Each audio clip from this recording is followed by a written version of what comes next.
the secret of the inner earth. Like the human being, the planet itself also has dimensions. These 7 bodies are 7 main energy gates, also called chakras or sun gates. They are the activation gates.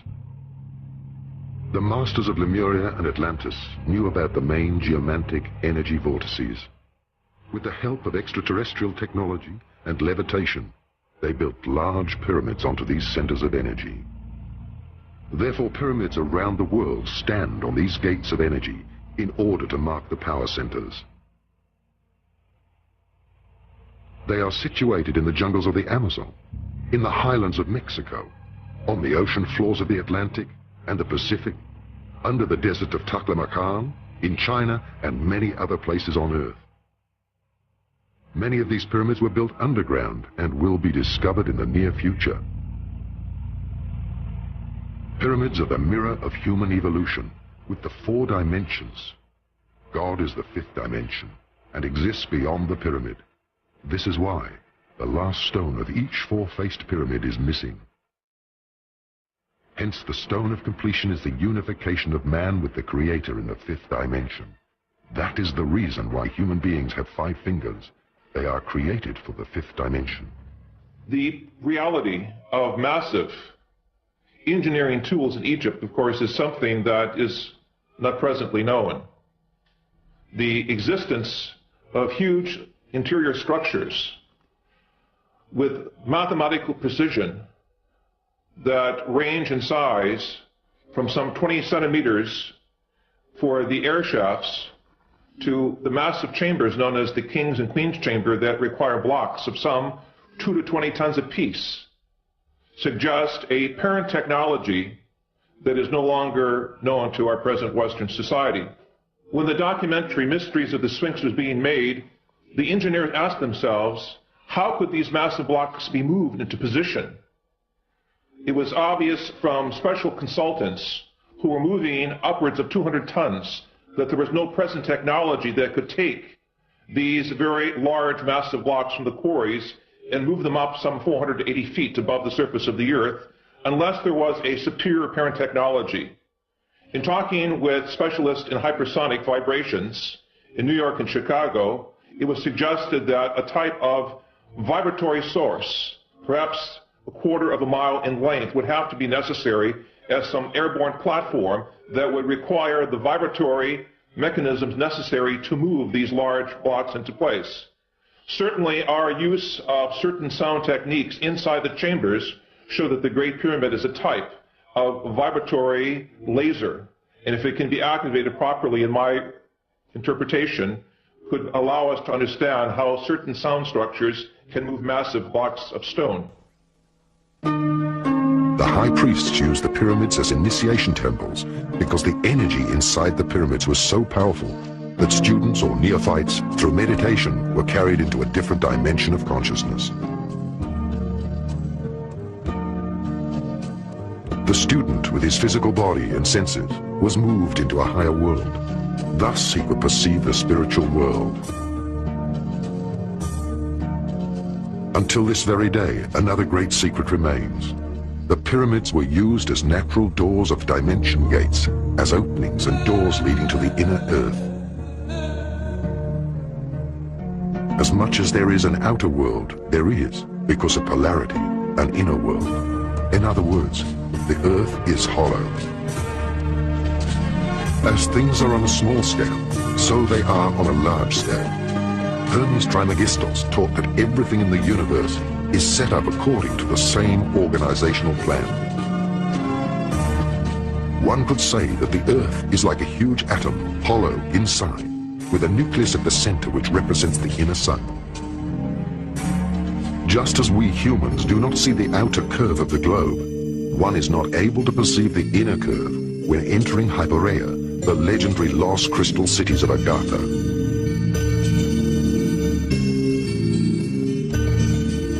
The initiated were able to get in touch with the civilizations of the inner earth through gates. Until the sinking of Atlantis, this was general knowledge.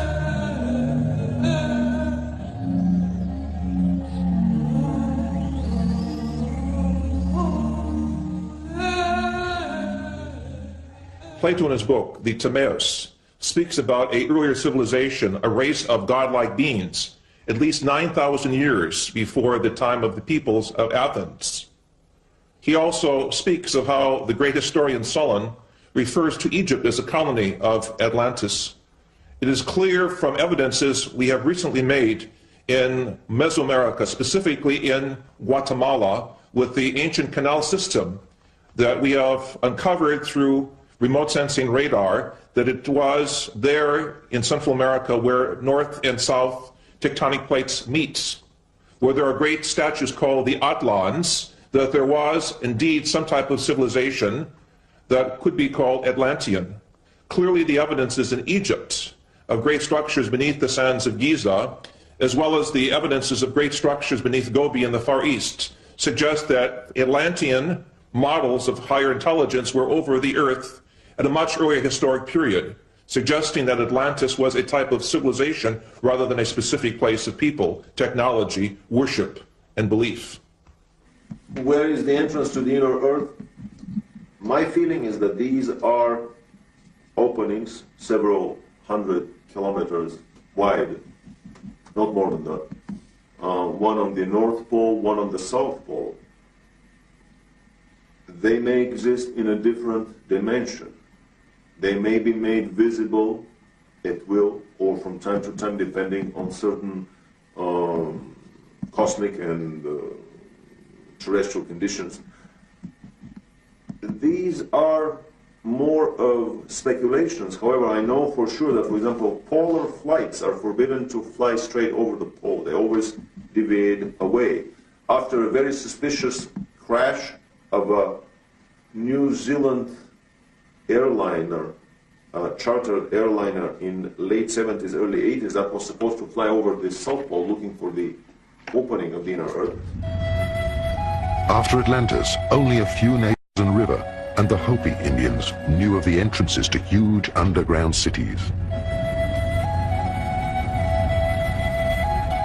They reported that shortly before the cyclical end of humankind, the seed for the next humankind was brought to safety in the inner earth by beings, human beings with white and bluish skin and golden angelic hair, who traveled in flying saucers from the inner earth.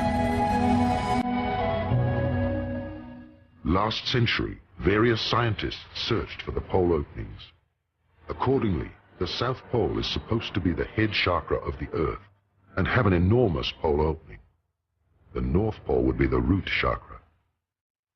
During this century, two great efforts were made to find these pole openings and to make contact with the extraterrestrial races who built the underground cities within the Earth.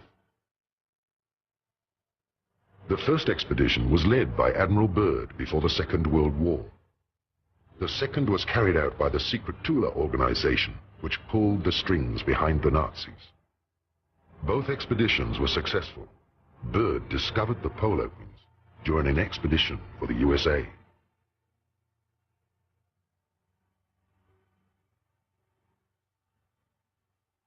What do we know about Operation High Jump, about Admiral Byrd's expedition in the autumn of 46, the early spring of 47, to the South Pole? This is an expedition that has been almost forgotten, and it's very hard to come up with any information about it. The few articles that were published at that time in, let's say, National Geographic magazine would not give any clue to the real intention of that expedition. However, recently we discovered a unique documentary film in color, 1 hour long, made by the US Navy. It was a massive naval operation that involved an aircraft carrier, several battleships, an armed submarine, and probably another 20 supply and battleships. It involved 4,000 troops, US troops, and the rumor is that there were also British and Russian contingents within these 4,000 troops. It was a massive naval operation. It was not, as it has been presented to the public, that it was a peaceful expedition to explore the natural resources of the South Pole. they descended to Little America, which is the place of the previous Admiral Byrd landings on the South Pole. And then they started a massive overflight over the whole area of the South Pole, trying to locate the German base that was established there almost 10 years earlier. The Germans started somewhere in 1936-37, seriously exploring the South Pole. And by the time the war ended, the rumor is that they have established a massive underground colony with at least 100,000 scientists, researchers, elite SS troops, children from Hitlerjugend, young boys and girls that were to become the seed of this new and colony that was to be built under the principles of the super race selection. In our research in Africa, the Far East, and in the mountains of South America, we have come across statuary of very grotesque beings who, according to the Indian and shamanistic tradition, went into the earth at the time of a great cataclysm. If we take Atlantis as a model for survival, it is clear in the folklore and literature of the major continents of our planet that some of the races went into the earth. I brought with me from Africa pictures of these grotesque serpent-like beings. Many of them correspond to the extraterrestrial reports and photographs of some of these so-called snake people or serpent people. It is very clear also that there was the survival of the ancestry of the Adamic race referred to in our scriptures, as well as in the teachings of the Hungarian and German people that came out of the Gobi area. It is in this area of Lap Nor that we have recently found evidences of an earlier European type, humanity, that did survive some type of cataclysm according to the myths of the Far East. We have thus in our tradition a vast folklore, anthropology, and cosmology that connect the peoples of this planet with that of other worlds. The Nazis were better informed by the secret esoteric orders and had exact knowledge about the lost cities of Agartha and Shambhala. Many of their expeditions involved searching for the entrances into the inner world and the lost techniques of the gods. That is, UFOs, the Ark of the Covenant, and much more. Thus, films like Indiana Jones are not mere fiction. German expedition in search of Agartha. Some esoteric correlations of the 19th century and of the Third Reich are hidden nowadays under a veil of the past. Thus, only some isolated relationships can be uncovered. For a while, Dietrich Eckart lived at the foot of the mountain Untersberg and was initiated into the medieval mysteries and into the legends of caves. Adolf Hitler spent many hours with Dietrich Eckart at the Obersalzberg mountain, and both were followers of the hollow earth theory of Hans Erdinger. The Untersberg was already considered by the Templars to be a volcano with an access to the inner earth and to the legendary hollow world. Thus, there are stories of the disappearances of people in the Untersberg and how, 60 years later, the same people surfaced without having aged. Other German legends deal with the myth of the end of the world. In the legends, King Barbarossa is asleep in the mountain, and after hundreds of years he rises up with his knights for the last battle at the end of time, in order to help good triumph. I'm speaking now as a scientist. I do not want to confuse subsurface temples and grottos and structures of civilizations that go down approximately a mile or two from the surface of the earth with the so-called inner earth theory. In my work in Ecuador, Peru, and Bolivia, it is clear that there are vast tunnel systems that go hundreds of kilometers under the mountains, allowing the Indian peoples to connect between national borders. We know also between Mexico and New Mexico in North America that the Indians have a subterranean system of corridors that allow the tribal federations from North America to meet, even privately, without notifying the American or Mexican authorities. Clearly, these structures are there as a result of some type of volcanic activity or catastrophic event some 28 million years ago, as we have measured in areas of North Mexico, where the surface of the earth changed, allowing volcanic openings and porous materials to construct, as it were, underground cavities. Into these cavities, members of the human society found shelter from the noxious poisons and gases and orders of destruction that took place rather suddenly.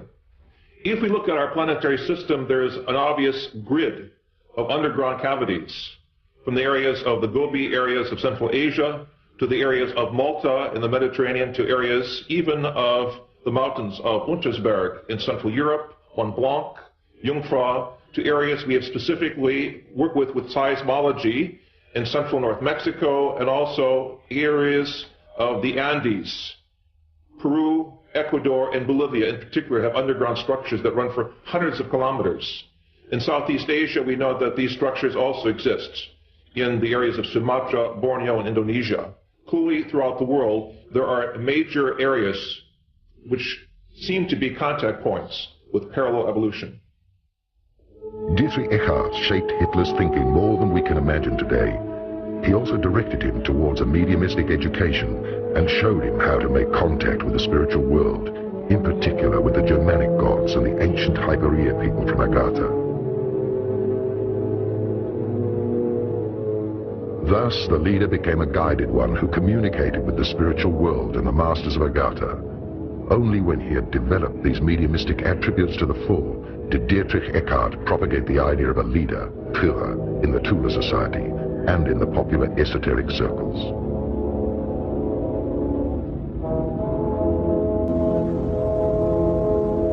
Already in the First World War, the German military sent various expeditions, which later were known as German colonies.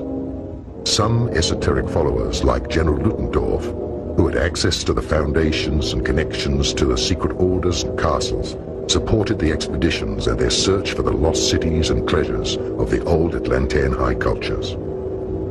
In the early 20s, in a privately financed expedition, Edmund Kiss explored various regions of South America and discovered a wide-ranging system of caves with an opening to the inner earth. The different esoteric societies with their secret orders, country estates, and later also their castles were the meeting points of the esoteric elite, which saw itself as guided to resurrect the old knowledge of Atlantis and of the Indo-Germanic prophecies. The society that dealt with the lost technology of the gods and their impelling force was the so-called Friel Society. This society collected all the information dealing with the technology of polarity and levitation.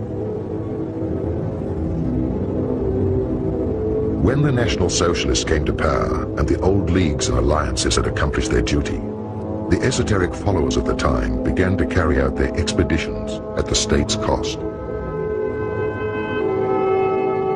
Various secret working circles financed by the Third Reich were established.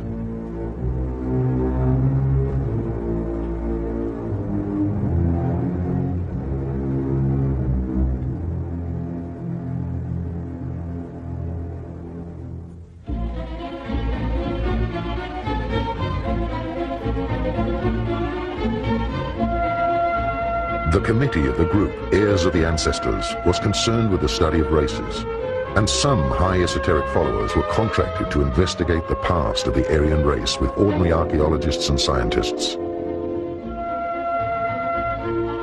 Many Third Reich expeditions were initiated through the orders and foundations. Edmund Kiss went for the second time to South America with an elite group of scientists and the latest technology in order to find and enter into the inner earth and Agartha.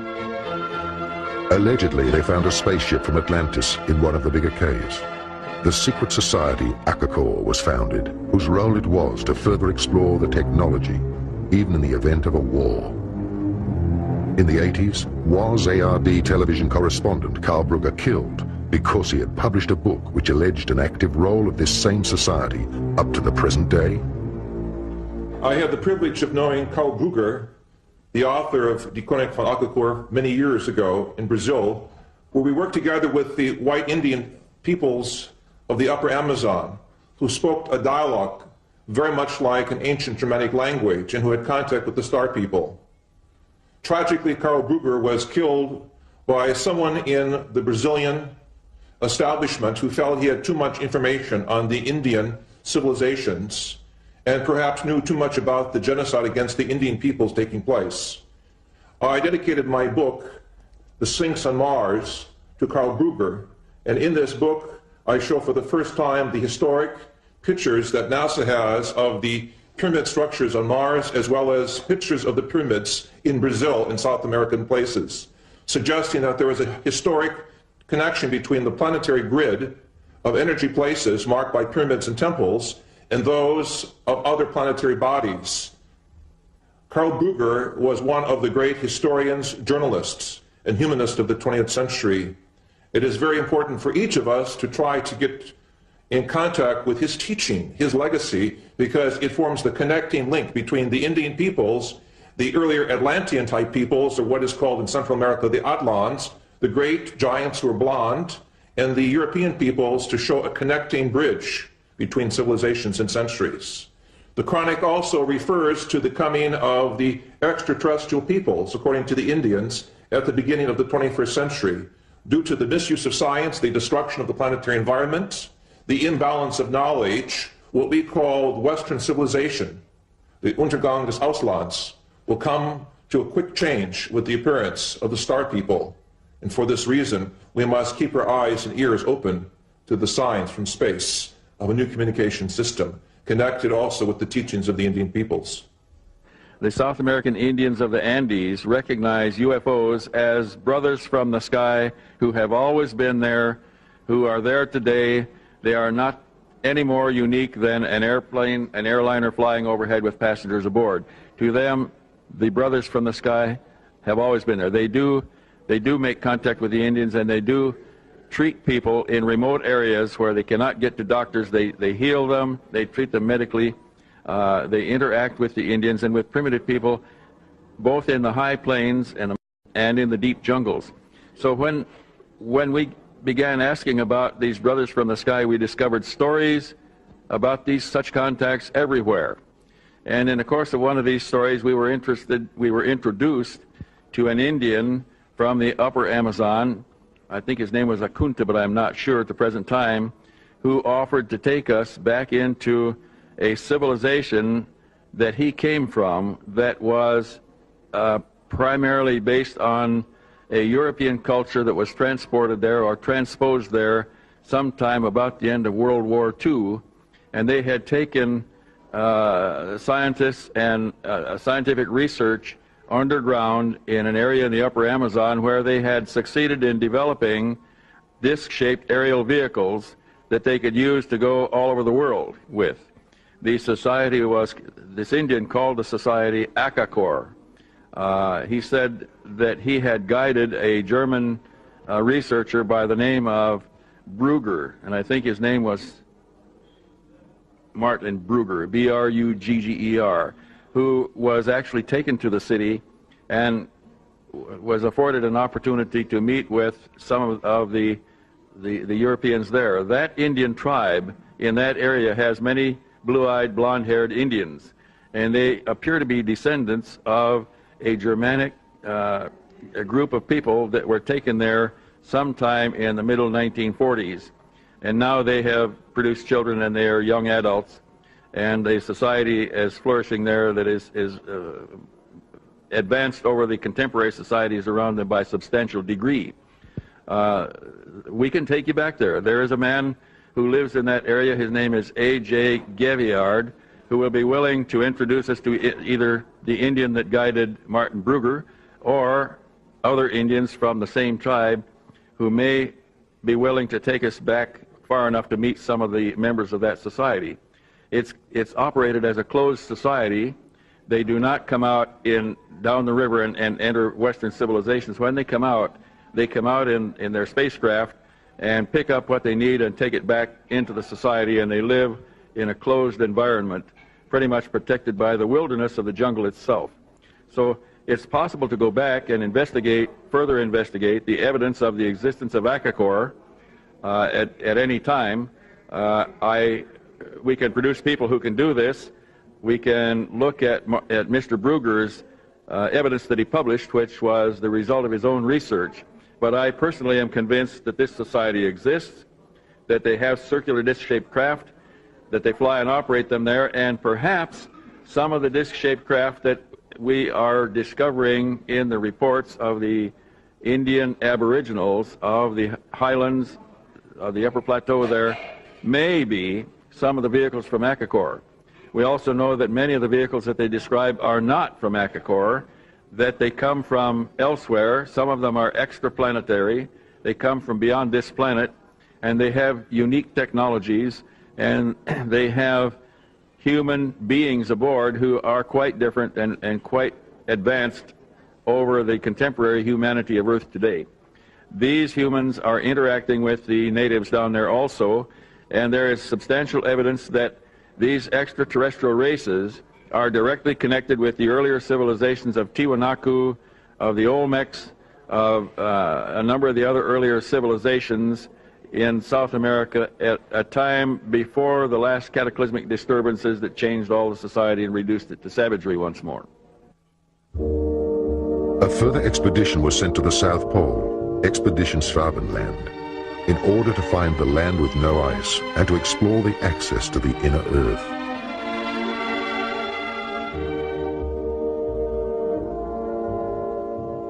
Another expedition was sent to the Icelandic geysers, since there were insider stories about the access to the inner Earth.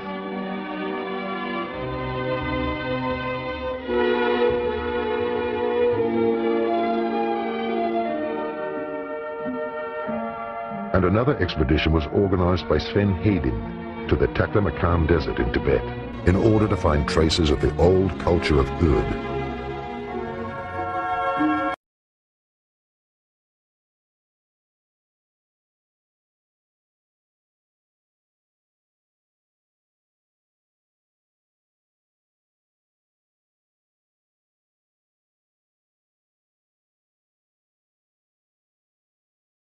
In the Buddhistic esoteric tradition as Shambhala is an actual area in the Taklamakan area of central China next to the Gobi Desert. In 1988, with permission of the Chinese Academy of Science, I conducted research experiments in this area and confirmed with other engineers the existence of a vast underground complex of grottos, ancient structures and buildings. And in these structures we find statues of the avatars or beings later celebrated in Buddhism as the bodhisattvas, the beings that came from space, and the Vimana and the Tathagata. These are ancient Sanskrit terms for the vehicles of higher intelligence. In my opinion, Shambhala does exist as an underground structured civilization that is now being uncovered in Central Asia. And in this area of the Gobi, I believe we will find the origins of the Garden of Paradise, or the Gan Eden, the Garden of Eden, as it is referred to in our book of Genesis. One less-known expedition was led to a mountain in an African desert, since there were stories by the local tribes that there existed a network of caves out of which flying objects emerged, which had also been cited by the German expeditioners. Under the cover name Wielandschmiede, all the information about the technology of the inhabitants of the inner Earth or extraterrestrials was gathered, and through the SSE-4 was passed on to the engineers of the weapon industry in order to develop the new technology.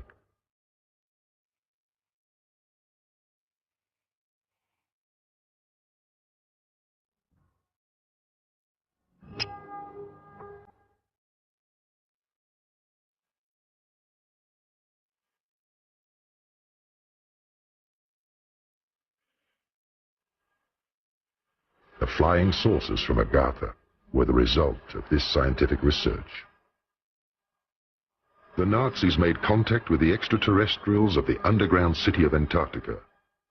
They received technical support and instruction for building flying saucers with levitation drives, similar to those used on Venus.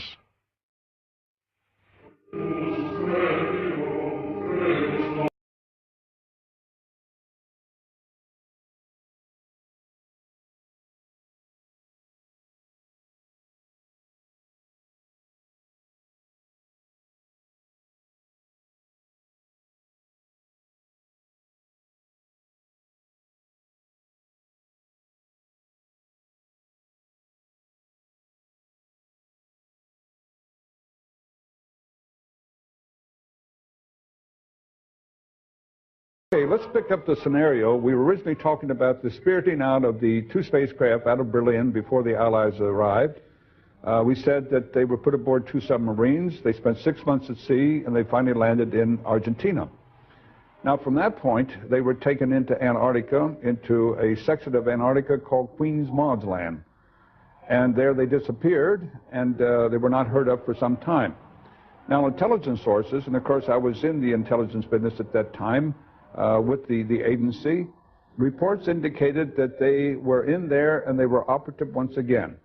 Now, there was a major concern by world powers to go in and capture the technology and the two spacecraft which they knew were in Antarctica. And the intelligence reports indicated that one known as Admiral Byrd was to be recommissioned, and he was to be sent in there to retrieve the two saucers and also the technology and personnel associated with it. Later reports indicated that Admiral Byrd was given 8 months and unlimited funding to go in and pull this thing successfully off. But we also know that within 8 weeks he was totally defeated. Now, the supposition at that point was that there was an event. There were with the Third Reich and the SS who was in Antarctica, and that those great and developed technologies were used to defeat Admiral Byrd. And of course, as it turns out, even to date, they're still there. We never did successfully get them. The stories that I've uncovered about the inner Earth is that very early on in the history of the Third Reich, the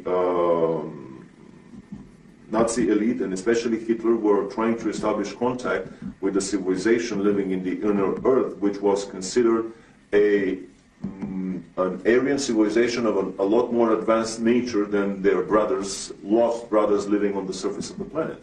The Thule Society carries the name of the former capital of that civilization, someplace around present-day Greenland, before the previous polar shifts and before Greenland became under ice. Two expeditions were made in the late 30s, early 40s, one attempting to enter the North Polar water opening with a submarine, which proved unsuccessful. A second attempt was made to enter the land opening on the South Pole with an anti-gravity cigar-shaped device, basically a small prototype probably of the giant Andromeda space station that was developed later on by the SS, and it proved successful. The most interesting story is the one that I heard by an American living in Florida who claims to have spent 2 months in the city of New Berlin. This is a city that was developed into the inner Earth, and a part of the Germans from the South Polar colony were admitted by the inner Earthlings and were allowed to build that city there. Very strict admission procedures, no previous SS members, no previous concentration camp guards, and so on were admitted. The rumor is that the present-day city of New Berlin is about 2 million people of population, that they have built there most of the buildings that Hitler's personal architect, Spee, was planning to build. They're traveling on Icelandic passports. They are basically the new master race that is probably planned by the Illuminati to repopulate the planet. And there is even a rumor that there is a New Berlin embassy in Washington on an unmarked floor of a high-rise building. You probably punch a code on the elevator buttons, and when the elevator stops on that floor and the doors open, you see the sign of New Berlin in the lobby. The kids of the New Berliners study in major institutions around the globe, Harvard, Oxford, Cambridge, Yale, and basically it is not a Nazi colony that is established in the hollow earth as an enemy of the present-day American and English Illuminati secret government. On the contrary, it is just basically the other side of the same coin. Some would even coin the new word, the Illuminati presence on the planet, that basically the World War II Nazis and the present-day Illuminatis in America are nothing more than the two sides of the same Illuminati coin. So basically, this is a colony, a presence in the hollow earth that has been established with a shoulder-to-shoulder cooperation of the Russians and Americans, organized, orchestrated, and performed through the quiet cooperation of the Illuminati government. After World War II, a military expedition under Admiral Byrd tried to recover the vanished technology. The extraterrestrials let him enter the inner Earth to the Golden City. They delivered a request message for disarmament to the government of the United States. Admiral Byrd had to remain silent until his death, but after he died, his nephew published his diary. In my work with South African, Brazilian, and American geologists at the South Pole, it is clear that under the structures of ice, there are many layers of civilization, suggesting at one earlier point of time when the conditions of the South Pole were different. Clearly, there was some type of civilization there. The evidences of huge dinosaur intelligence suggest that this was one of the possible places for the Garden of Eden. This, of course, is assuming that the shell of the Earth had a different north and south magnetic pole. And with the shifting of the pole, this region became suddenly very, very frigid. And thus, we do not see any evidences on the surface of these so-called earlier conditions of intelligence. However, I believe with the further exploration of the documents that both Admiral Byrd brought to the attention of the world after World War II, and the Brazilian Navy uncovered in 1961 with its subpole expedition, that extraterrestrial intelligence is also operated out of the area of the South Pole. In that sense, the South Pole is a connecting point with other civilizations, possible extrasolar gardens of paradise. What was it that Admiral Byrd found on the South Pole?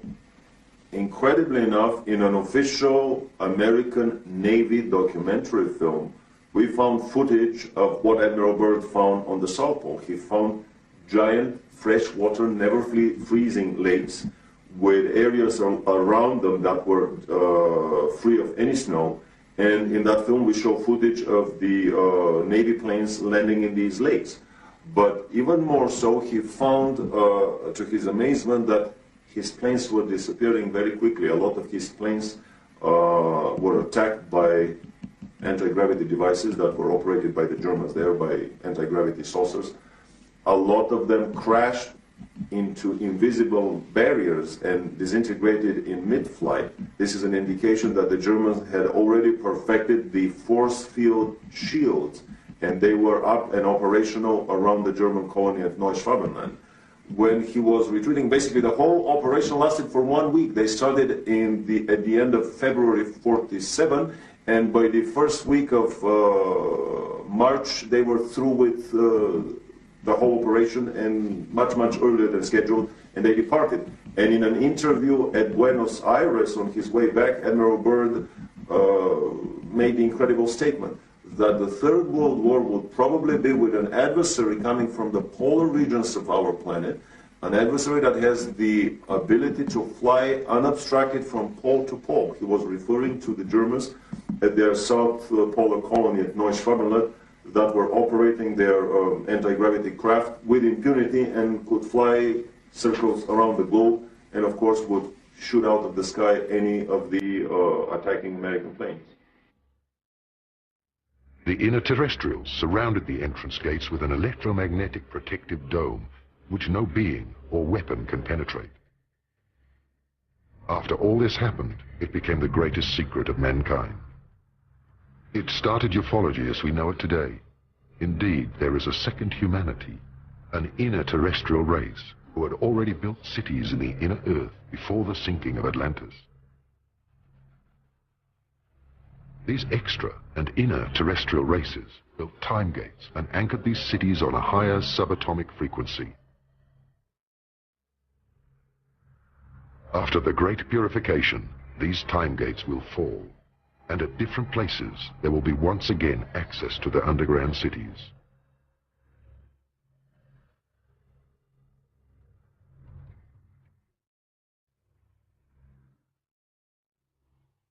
In 1961, the Brazilian Navy was conducting a series of experiments in the Antarctic.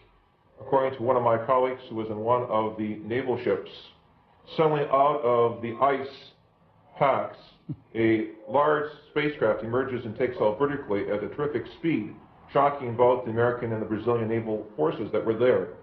So it is clear that as late as 1961, we have official documentation from the Brazilian Navy that there's some other, emphasize other, underline this 3 or 4 times, life force or intelligence stationed at the South Pole, possibly to observe the scientific developments on the planet, possibly to observe the military operations and the forces of the East and the West in some type of Mexican standoff as the Cold War develops. We have clear documentation from other sources and other South American governments that some technology that is not human-based is there. That is to say, some type of higher evolutionary experience is there, and this is the next chapter of our quest. Why are they here? What do they want from us? And do they, namely the higher or alien intelligence, were some type of directing mechanism both for the U.S. as well as for the Soviets as to who goes into space and who conducts, as it were, the next evolutionary round of space development? These are key questions that we must resolve. Also, gigantic cities of lights will descend out of their orbit to selected areas and will be anchored on the Earth. Right now, people who have reached a certain level of consciousness and are once again connected to the cosmic monad are drawn through their intuition to places chosen by the spiritual hierarchies in order to anchor the cities of light above these areas. These sites are absolutely secure. The Space Brothers and the spiritual hierarchies have created the so-called Islands of Light, where the Earth's frequency was increased, so that all human beings and light workers can find each other on that level. Such areas are recognized by the fact that they attract an especially high number of people dealing with higher knowledge. These places have a higher grid anchorage. They are places of power, activated chakras, entrances to inner Earth, and a present UFO surveillance. The Space Brothers are going to pay special attention to these areas when the cataclysms begin, because that is where the seed for the new mankind will be found. That is where the first contacts will occur on a physical and telepathic level. Many small and large centers, shelters of peace, will be established by spiritual people who live together, who work on themselves and teach others. To the new mankind, these sites will be study centers and the new initiation centers for the Universal Brotherhood. These islands of light are recognized by the fact that they do not belong to a certain denomination or sect, but that they are open to every reality, and that they know that many roads lead home. The highest goal is to increasingly live our lives and love ourselves. This time there will be no arch, because man himself is the arch. Again, as we raise the consciousness and we transform our body from a state of corporeality, which means this type of substance, you see,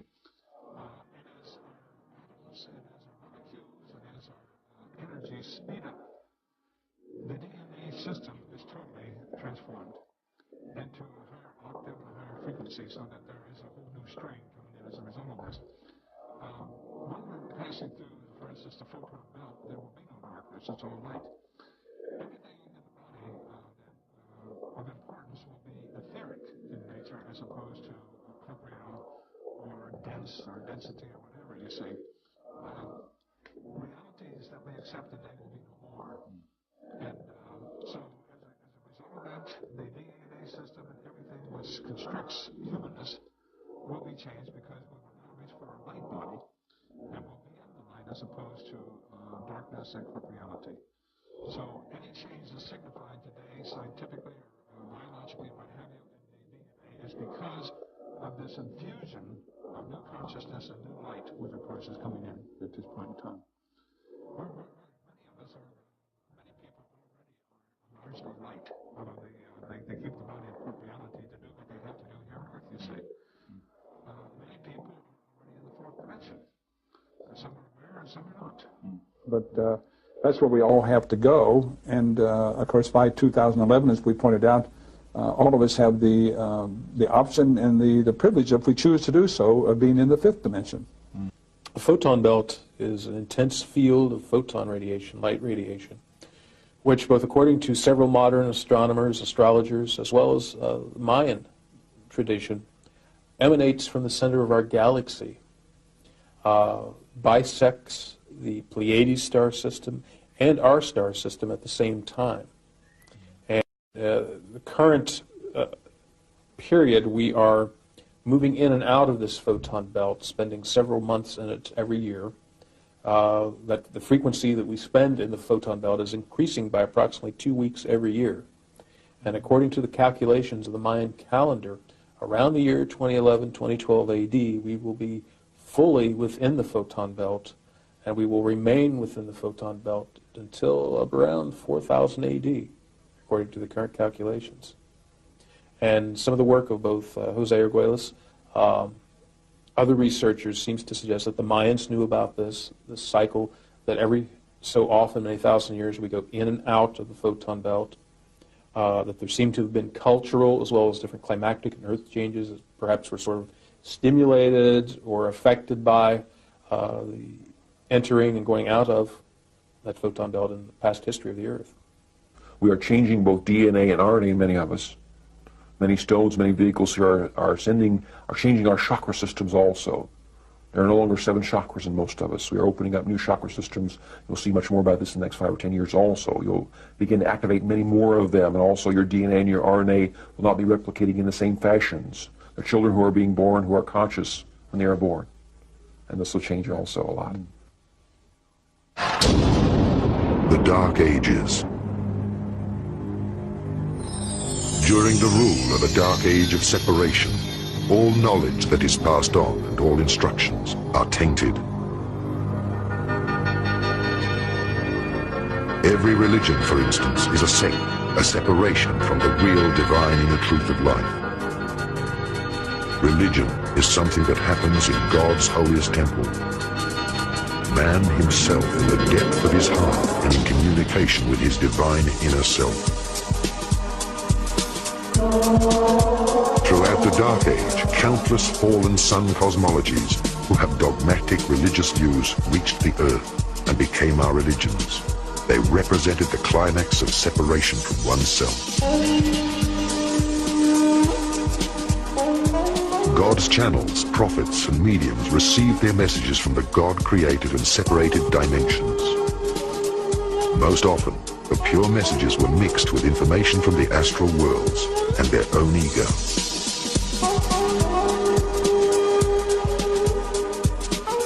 There are as many truths and religions as there are worlds and heavens of polarities and levels of development in the cosmos in their different dimensions.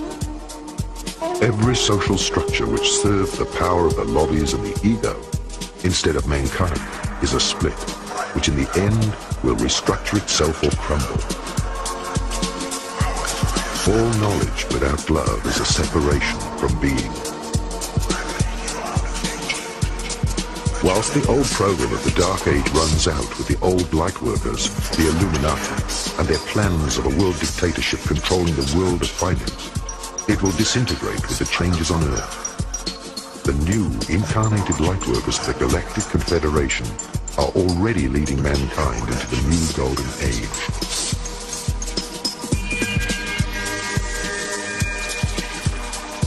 After the great transformation of mankind, the Space Brothers would like to welcome us as cosmic citizens into the Galactic Confederation of Free Planets. Where do the Illuminati receive their knowledge? Well, I would use the famous jokes and stories about Tesla and Edison. According to Edison, invention was 95% perspiration and 5% inspiration. According to Tesla, the way Tesla was doing his inventions, he would have 95% inspiration and probably 5% perspiration. Tesla would get a vision. All he has to do is put the vision into paper. Then he has to take the paper to the engineers to put it into metal in the shop. Little fine-tuning here and there, and the device works. This is the usual mode through which information and know-how is channeled from the extraterrestrial and even higher levels of existence to our planet. The know-how is given, and we are left to put it into our crude terrestrial engineering and manufacturing methods. That's why the crude anti-gravity saucers of the 1880s, 1890s were made with rivets.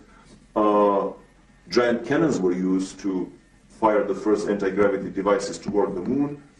Later on, in the early 1900s, more advanced technologies were used, but always the technology would follow up with our terrestrial one. Why are there two totally different scientific and engineering realities on the planet? Why the mass consumption engineering culture is 50 to 100 years behind the secret culture developed by the Illuminati? I have always had this very big question, very big puzzle in front of me. This is the Promethean dilemma for me. How come that with these incredibly good intentions to elevate the scientific and technological level of our civilization, we end up with the very negative and dismal results of all of these efforts? My feeling is that basically that is the major mode through which the, should I call it the independent angelic presence on the planet, is trying to corrupt the scientific and the political minds of the elite of our planet with visions of grandeur, with technologies that are too far ahead, possibly for our spiritual and moral development, and that are very dangerous, that can explode any minute and basically bring the end of our civilization, as has happened for dozens of times on our same planet. Again, information coming to us from many extraterrestrial revelations about previous illuminated efforts to speed up the evolution on the planet that ended up in very brutal, violent nuclear wars.